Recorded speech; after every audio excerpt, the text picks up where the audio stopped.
I was feeling really positive. I don't want to say smug, but I may have been a little bit smug because I'd had some great germination. I had full trays of things. I cannot tell you how great it is to have a full tray of something with no holes, great germination. And then I was brought crashing down to earth a couple of mornings ago when I came out to do my seedling inspection, and so many of them had been, well, they hadn't even been eaten, so I didn't think it was slugs or snails or voles. They had been nibbled, but they'd all been uprooted from the compost. Something had been digging in the trays. So I suspected that it probably must be mice, because voles tend to, eat stuff off a bit like rabbits do. But having had the greenhouse floor concreted last year, I was a little bit annoyed about that, because I really thought we prevented mice from getting in here. But having, since this happened now, found 3 mice, I know that I hadn't stopped mice coming in. I really hope I've stopped them coming in now, because we've got some great greenhouse temperatures now, and I really want to get sowing some hardy annuals and some hardy perennials. They want a germination temperature of sort of between 15 and 20. And I mean, the door is open in here today, and we've got the current temperature in here with the door open is 17.1, perfect. A low of 7.2 last night, and then the maximum temperature we've had in here today is 22.9. So these are great temperatures for germinating our hardy annuals and hardy perennials. So I've gone to the trouble of cleaning the greenhouse. Obviously we want to max out the light as much as we can. We do not want leggy seedlings. So I wanted to get rid of all the green and any leaves and things that were on the roof to make sure that I'm really getting the most of my greenhouse. I have got something exciting to report. It's not all bad, it's not all doom and gloom. So I did a little experiment. And I thought, I've got this old Buplurum seed. I'd already tried to sow some directly outside and it hadn't germinated. I mean, maybe it still will. And I've never really had much luck on starting Buplurum other than it sort of growing it by itself. It self-seeds and grows in the garden. But I thought, do you know what? I'm going to try it in a Tupperware, the same as I grow my larkspur and my phlox. I thought, I'll give it a go. I'll put it in a Tupperware on some kitchen towel, and we'll see what happens. And lo and behold, and this wasn't fresh seed, it's worked really, really well. So you can see I've done the same. I grew it in the Tupperware, and then I've got a few with the seed cases like this one still on. Oh, I should let it come off. Oh, there we are. But look at that. I'm really chuffed about that. So here we are, lots of teeny tiny Buplurum started in a Tupperware tub. So that's fantastic.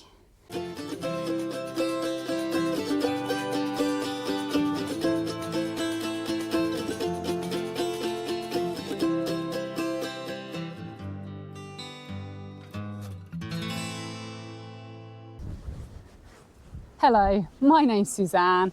I garden and grow cut flowers in Devon in the UK. And I thought we were overdue. We need to go on a little tour of the cut flower patch so I can show you what I've got growing now and what my plans are for 2025. So you can see I've already got a plan here for another perennial bed. This perennial bed I cannot be too precious about, however, because obviously rabbits are going to be able to have full access to it. So it's not really going to be a particularly productive area, but I'm hoping it'll be something nice for me to walk past as I'm making my way into the garden. I started growing cut flowers in my cottage garden back in 2019, and I soon realised that I preferred the flowers in my cottage garden for me to look at, and I didn't quite like going around and cutting them all down. So I thought I'd have a designated area, which originally was just going to be a raised bed. I soon became addicted to the seed shopping, and it was very apparent that one raised bed was not going to be anywhere near big enough. So of course I decided I needed a designated area, which is where we're standing. although this designated area has changed many times over the years. So originally the area we're in, and I'll pop some pictures in of sort of many of the changes that it had, but originally this was the fence line just here. So it was everything this end of the garden, and then anything you see beyond this line here, more or less where the weed membrane meets the grass, that's the new addition to the cut flower growing area. So originally I grew both annuals and perennials in this top area of the garden. But as I've started to change the garden over the years, this top end will be put to perennials, and the lower, the newer end will be planted as annuals, or not necessarily annuals, but things that are only in the ground during the growing season. So things like my dahlias can go down there. The reason I wouldn't want to plant that for all year planting is the water table is really high down here. I don't know if there are a lot of underground springs, but on top of that is quite heavy clay soil, and it's really poor draining. So anything that were going to be left in the ground there would probably not do so well. If you wanted to grow buttercups, I could probably have rows and rows of them, because buttercups absolutely love it down there. So on this top half of the cut flower patch, on this side of the polytunnel, because we've just been on the other side there, this has got 4 beds. They're both 6 metres long by 1 metre wide. And the one furthest away from me and closest to you, which I'm not sure if you can even see, but there is a bed there anyway, you have to take my word for it. That one's still got annuals in it at the moment. It's got some Nigella, Phacelia, some Greek cress. But that one will be planted with perennials that I'm going to be growing from seed. I did a seed unboxing a few weeks ago, so seed I'd ordered and completely forgotten about. So the types of things I want to be putting in that bed are delphiniums, if I can stop the slugs eating them, lupins, and then I've also got some things I've already started from seed, some perennial limonium, that's the statice or sea lavender. I've got some valerian that I grew from seed to plant in there as well. And then the next bed in is planted with some peonies. They're not great sized peony roots. I've only actually had flowers off of 2 of them thus far, and not very many stems. So it's definitely, I'm playing the long game with those. And then the next row there is some roses I've had in. Gosh, I can't remember if this is their 3rd or 4th year now. But one of them really love for cutting, and I recommend that one is the Champagne Moment. And then this bed closest to me here, this is a selection of new roses that I planted in the autumn, and I will link in the description a video for me planting these bare roots. And these are a timeless collection of roses in 4 different colours, and I've got 2 of each. I won't be able to cut flowers from them this year because I want them to really establish their roots, but I'm really looking forward to having these to cut from at some point in years to come. And then on this side of the polytunnel, in what is this area, I would say had been perennialised for the longest, with the exception of this bed right by me here. This had annuals in it last year, and it's actually currently planted with some biennials. And then I've got another 4 beds, one's behind you and the other 3 are in front of you. And these are all perennials, but actually 2 of the beds are ever so slightly shorter. So 3 of them are the 6 metres by 1 metre, and then 2 of them are only 5 metres long, and in fact one of them's only half a metre wide.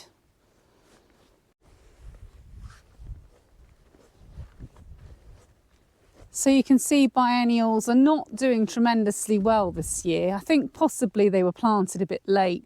But here we've got dianthus. There's a self-seeded Amimagus there. Here we've got some sweet rocket, which I just need to space out a little bit better. Some tiny foxgloves, which again, I'm not really sure if they will go on to flower. Some more dianthus. Some very small Canterbury bells, And then down the end here, some more dianthus. But again, all a bit small, not as good as it would usually be at this time. Need to get rid of that dock leaf. You can see there's an astrantia here, and this metre squared section should all be astrantia. So I'm hoping that they're still okay, but at the moment it's just very, very bare. This, however, you can see some of the new growth coming through, and this is Tamica, the pearl, and this is, I would say, my favourite perennial cut flower. The only thing that I do find a little bit of a problem with it is it does not like any rain. The rain really will ruin it. You need to cut it right away. And then I grew from seed here some echinops, the globe thistle. I'm yet to have them flower yet, so they went in the autumn. So hopefully I may have some flowers from those this year. This is probably the biggest plant just here.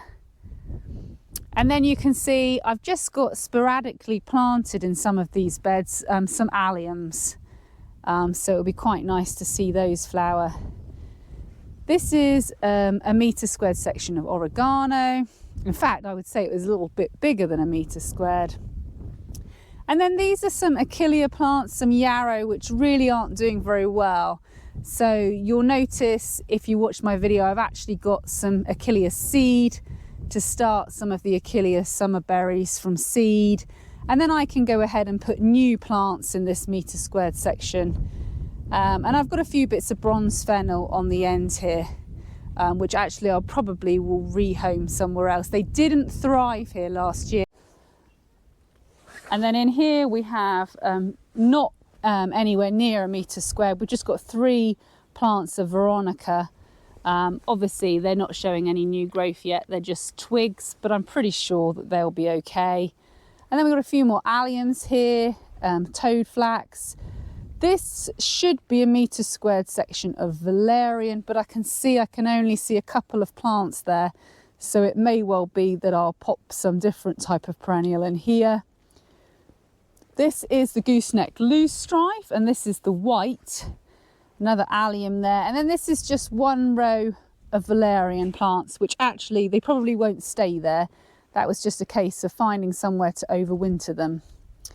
This is another patch of the oregano, and then here we have a section of the obedient plant. Obviously it all just looks like twigs at the moment, but it's just to give you an idea of the layout. And then this is my wildlife pond, which is obviously a washing up bowl. But it's somewhere for bees and things to drink, really, more than anything. And there are some more alliums in here, and here we've got some foxgloves which are a bit of a better size. I mean, again, these Canterbury bells are looking a bit better. I've got some cracking Canterbury bells in the cottage garden, some small sweet rocket, and two honesty plants, some more Canterbury bells, and then some dianthus there. My hellebore plants that I planted have not done very well at all. I'm not really sure what I did wrong, but I think I've got one here that's flowered, but it is a beautiful flower, I'll give it that. But then this hellebore here hasn't really flowered. And to be honest, I can't really even see the other ones that I planted. So as well as the perennial half of the cutting patch that I have there, I've also put one raised bed to perennials down here and one long raised bed to perennials at the top there. So this raised bed is home to some volunteer tulips, but these are, I grew these from seed, and this is Lismachia, but this is the crimson loosestrife. I've not cut from it yet. They've not overwintered terribly well. They've got this browning to the leaves, but I think they'll be okay, and I've got several of those in here, so fingers crossed that they will be okay. And then I've got some young feverfew plants here. I tend to find, for me, that they're not great perennials. They will perennialise, but I tend to find it's much better to start with new plants every now and then. And then my aquilegia, some of the plants are looking better than others, but again, I grew them from seed, so a lot of them are really tiny. You know, they take a little bit of time to really establish. but hopefully they will be of some use to me. I've got a section of mint here. This is the apple mint, and then this one down here, this variegated one, is the pineapple mint. And then here we've got sting nettle, but this is under the hose pipe. If you use your imagination, this is foxgloves here. Then this whole row is thornless raspberries, which you can't go wrong with thornless raspberries, because not only can you eat the raspberries, but of course you can use the foliage in your bouquets. But I do really need to get in here urgently and just try and get on top of some of these sting nettles. And then just down in this corner here, I've got a valerian and a lupin that I was gifted, which is a really pale yellow.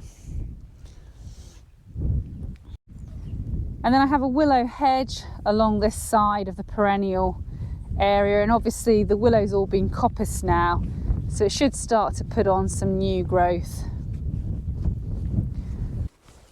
So I've mentioned that it's really just too wet to overwinter things at this end of the garden, but I have found that the raised bed has worked okay. Just raising it up just enough to stop the plants from rotting off at the roots. And in this bed I've got some dianthus here, which doesn't look wonderful, and I wonder if actually the dianthus is better to grow fresh every year. I mean, it is a short-lived perennial, but probably it really is better being grown as a biennial. You see we've got some buttercup in there, so it doesn't look wonderful. So it'll be interesting to see what I managed to cut from this. Some of the roses that I took out of the top end of the garden have made their way down here, and this one is a cream abundance, which I just didn't love as much as the champagne moment. Again, we've got some more achillea or yarrow here. Has quite a heavy mulching of leaves, so you can't see it all, but luckily we seem to have a lot of nice young plants down here, so potentially this will be better than the yarrow I've got elsewhere in the garden. This is a selection of rudbeckias, which honestly I'm not sure how well they're overwintering. I did see some growth on some of them, and this is the Sahara. Oh yeah, there's definitely new growth down there, but how successful they'll be on a second year, we're yet to see. But this is cherry brandy and Sahara. But you know, I will go ahead and start fresh plants from seed anyway, so it really doesn't matter if these are not very successful. There's another cream abundance rose there. Some more yarrow. Now this yarrow I think I may take out. This is one of the plants which isn't really a colour that I find all that useful. It's a very, very pale pink that goes white. I think I'd rather have some bolder, richer colours. So it's possible this one will be moved. These are the Shasta daisies. Some years these are fantastic, and others they're not so great. It really depends on the weather, so it'll be interesting to see how they perform. These foxgloves, not looking great. I might rip them out, to be honest. I mean, that one's clearly dead. Yeah, these have had it, but it's not like I haven't got plenty of things that can go in their place. And then here we've got some honesty plants, and I would say that these are all honesty seedlings as well. So I wonder if I can find sort of a wildlife area to plant those. And then a few dianthus cuttings here, which don't look wonderful, but look at all of these honesty seedlings. I should definitely pot some of those up. So then we're carrying all perennials over here, some more yarrow, Verbena boreensis, euphorbia. These I grew from seed, and these are mallow. So it'll be interesting to see how big they get. They should be sort of hollyhock size. And then we've got some more Tamica, the pearl in here, some more bronze fennel. And I cannot see any of the verbascum that were down. Oh, hang on, there's one leaf there. Again, I don't think the verbascum's overwintered particularly well, so I think I will try something else instead. And then of course we've got emerging all of our daffodils. So you can see this is a mixed one here. The Casmassia's not doing anything yet. I've got to look at the signs to see who's who. This is Sweet Love, so that'll be exciting to see. And then the sign has fallen away from these ones, but I did see it on the table, so I need to bring that back. And then of course we know that Cheerfulness and ABBA have sort of come out early, and they are very cheerful, aren't they? I really wanted to find somewhere for growing daffodils where I didn't have to disturb them every year. And this bed that I've put in here along the hedgerow is perfect for this, because I couldn't really get away with growing anything else here, because the roots from the trees that are in the hedge here take up an awful lot of the moisture. These are some anemones which I've tried to salvage, which you can just see if you look at them how nibbled they've been. You know, they just have been completely nibbled off. And basically this whole bed here was a selection of anemones and ranunculus. And the voles did exactly what they did the previous year, and they just come along and they just like rabbits really, they just eat them. I mean, you can see it looks like somebody's just chopped them off. And unfortunately, I mean, there was one that I saw a flower bud on, and then there is a bud trying to come down there, but you can see from a whole tunnel's worth of ranunculus and anemones, I've not really got a lot to show for my efforts. So some of the ranunculus and anemones I've tried to save have made their way into this low tunnel, and I don't know if you can see, but we've also got some stock planted in there as well. So my plan for this lower section of the garden is pretty much, it's very similar to what I did last year.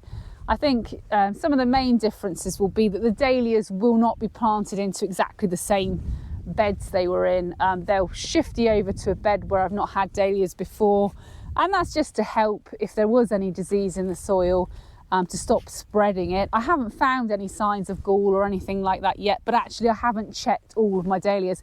I'm going to do that tomorrow. They've been stored at my dad's, and he said there's been a bit of a problem there, and he thought some of them looked mouldy. So I'm going to have a look at them tomorrow and see if there's been a problem. So anyway, this area down here, these beds are slightly shorter. These are only 5 meters long, but they're all still 1 meter in width. So I've got 6 beds to work with down here. And obviously I'm at a little bit of a disadvantage this year because 2 of the beds that I used for annuals last year in the top end of the garden are now being put to perennials. So if I want to grow the same amount of annuals as I grew last year, it's going to be trickier because I've not got as much space. But you know me, and where there is a will, there is a way.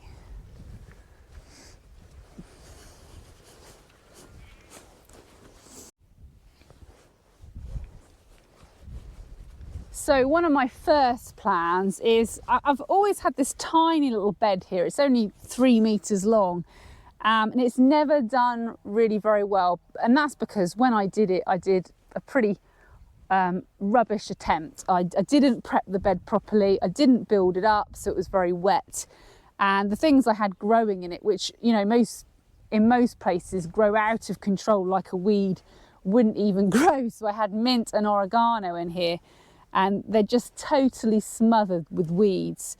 So I've just thrown these grow bags on here at the moment as sort of an attempt to kill off some of the weeds and the oregano and underneath. And then my plan is to actually make this a raised bed. So I actually will, in the same method as I've done the low tunnels there, I'll get some scaffolding boards and actually build this up. And then top it up with compost, and I should have another growing area. Honestly though, I probably will do that. I'll go to the trouble, and I suspect it will always be a mint and oregano bed, because I know when I've removed mint from my cottage garden in the past, it did take a few years, but actually I did, well, touch wood. We've got a wooden fork handle here. I think I did get rid of the mint in the cottage garden. So anyway, we'll have another bit of a growing area here, and then I've got other plans for more growing areas elsewhere, but I'm not going to go into too much detail about that right now because I've got a lot on, a lot to do, and it may not happen. But when I start that project, or if I start that project, be sure that I will take you along with me. So I'm hoping you've got a good idea now of the outside space in my garden. And of course, we've now got the tunnel, which at this time last year I did not have. I've got a feeling we put it up in May. I may have to check that. So I definitely didn't have it till May. So I didn't have anything planted in here over the winter. So when I went ahead and planted it, I planted it up with zinnias. And I definitely will be putting zinnias in here again, along with calendula, which I wasn't going to grow again. And then last year, calendula had self-seeded itself in the tunnel, and calendula grown in the tunnel is like a completely different flower altogether. And it was so fantastic. I absolutely fell in love with it. So I will be having zinnias, calendula in here. And then I'm going to give a go a new marigold I haven't grown before. Last year I tried the Kilimanjaro and I just didn't really like the colour. Oh yes, I can remember. So I've got one called Buttercream. I know a lot of you are telling me I should be growing White Swan. If I don't get on with the Buttercream, we'll try White Swan next year, but I cannot buy any more seeds. So Buttercream, and then I've got some leftover seeds of the Crackerjack, which although I didn't really like the Crackerjack so much in my fresh flower work, wow, it's an amazing dried flower because it dries to, it maintains a fairly good size even when it's dried down and and it's shrunk, but it holds that really bright, vibrant orange. So it's fantastic for dried flower work. So I definitely will give that a go as well. But those things are going to have to wait their turn in the tunnel, and they may end up being planted a little bit later because of course I've got things in here overwintering. Now some of the things I've got in the ground in here probably won't stay in the ground in here. It's been easier for me to look after them in here with their roots in the soil rather than having them in pots. So some of the things that are in here at the moment that I think will probably end up being taken out are, I've got a few Ami Majus plants, and I think they'll just get too big in here. It will just get too hot too quickly. But some of the things I'm growing in here that I'm really pleased with are, and I'd never obviously had the opportunity to do it before because I hadn't had a tunnel, but the Helichrysum. So I'll show you what we've got in here. So this is the larkspur here, and you can see there's a hole there. These are the scabious, which need respacing. And then I've got a couple of Chantilly snapdragons. And when I say a couple, I've actually only got 3. What on earth happened with my autumn planting of snapdragons? I do not know. I will regret it, and I will be upset about it, because having that first succession that you've autumn sown and then your spring sown ones is invaluable. So I will be kicking myself that I didn't make better efforts to make sure that worked. But anyway, 3 plants is better than no plants.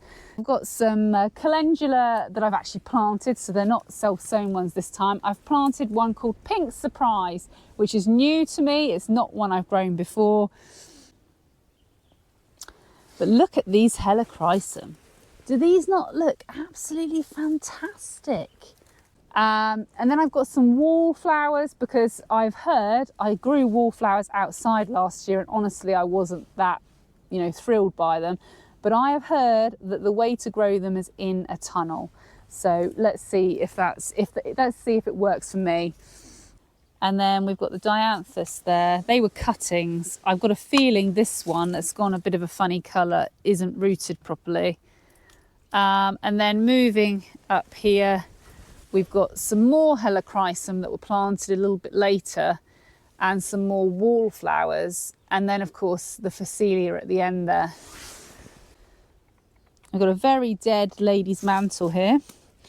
I planted that far too late. And then we've got feverfew here,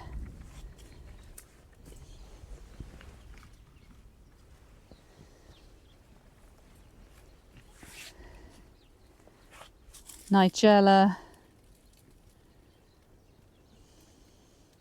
Oh, Gadisha. Ami. Cornflowers and corn cockles. And then unfortunately, this was a bit of a disappointment to me. I was trying the Omphaloides, is that how you say it? Lympholia. I was trying it for the first time. It's got a really lovely green sagey colour leaf, almost eucalyptus colour with a white flower. And I was really excited about this one. Now, I wasn't overly sure the tunnel was the best place for it to stay, but again, I wanted to get its feet in the ground, but something's pulled some of them up and uprooted them. Whether or not that was voles or mice, I've actually only got 4 really rubbish looking plants left. But because this is a hardy annual, I will go ahead and re-sow this because I really want to see what that one's like.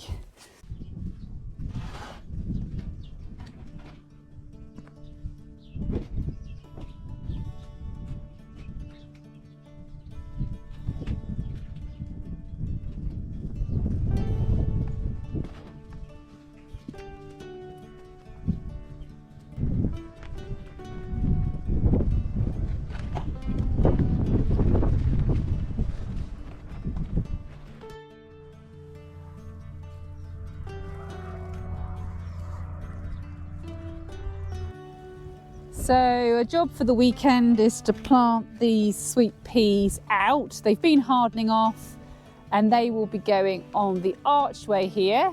And if you want to see how I made this archway, I'll link a video in the description for when I made it last year. It was actually incredibly easy to make and it looked lovely with the sweet peas growing on it. Thank you so much for coming along with me again today this week. I'm really looking forward to the season that's coming along now. Can't wait to get some more seeds growing on, especially now the temperatures in the greenhouse are looking more promising. And I'm hoping to get this raised bed built and get on with some other projects, as well as, of course, keeping on top of things in the cottage garden. Do let me know in the comments, have you had any pitfalls yet, or have you got everything still going swimmingly? Had any sneaky snails in the greenhouse? Do let me know. I'd love to give you some moral support if you're having a bad year, and also give you a big thumbs up if it's all going really well. If you did like the video, please do give it a thumbs up. If you'd like to follow my gardening and growing journey, then please subscribe to the channel. And if you'd like to contribute towards the making of these videos, then you can of course buy me a coffee, and the link for the coffee buying is in the description to the video. Thanks again for watching. I'll see you next time.